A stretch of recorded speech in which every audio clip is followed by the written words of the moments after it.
Сирените кои предупредуваат на ракетен напад се огласија утринава во Тел Авив. Не прекинуваат експлозиите во Газа. Луѓето јутринава ги слушаат бомбите по тешката ноќ во која се испалија илјадници ракети, загинаа над 40, меѓу нив 12 деца. Ранети се над 250 цивили, но бројот на загинати сигурно е поголем со оглед на непрекинатото бомбардирање од двете страни. Продолжија судирите меѓу израелците и палестинците. Израел јави дека во неколкуте воздушни удари врз Газа ги убиле и важните разузнавачки челници на Хамас, кои пак соопшти дека кон Тел Авив фрлиле 130 ракети како одговор на израелскиот напад врз оваа палестинска енклава. Се урна и зграда од 13 ката во Газа, но најинтензивните пукотници беа во градот Лод, каде живее мешано арапско-израелско население. Тука е прогласена вонредна состојба. Ситуацијата е налик на граѓанска војна, откако арапските жители наводно сквернавеле синагога и ја запалиле. Запалени се десетици автомобили и скршени излози на продавници. 2 згради се урнати. Една од бомбите погоди автомобил во кој беа татко и 12 годишна ќерка.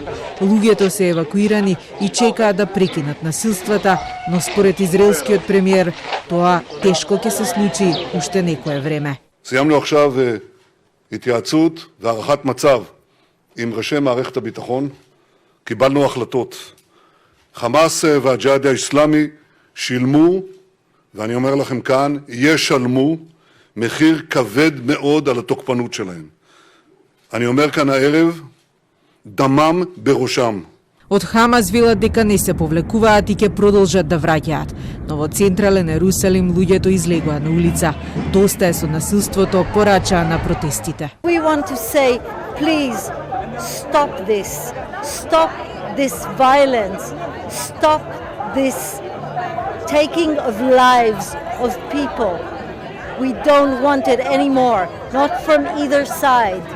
We must negotiate, we must speak and stop this violence. It serves someone, and we don't want to serve anyone.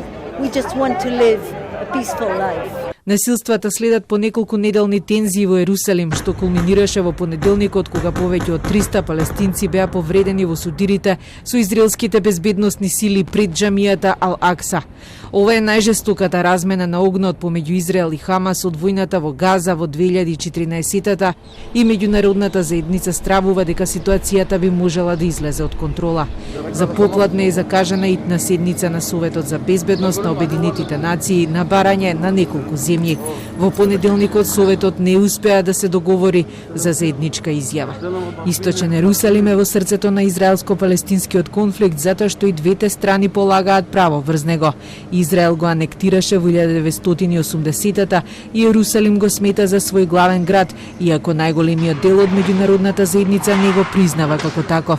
Палестинците пак од друга страна се надеваат дека Источен Ерусалим ќе биде главен град на нивната независна држава.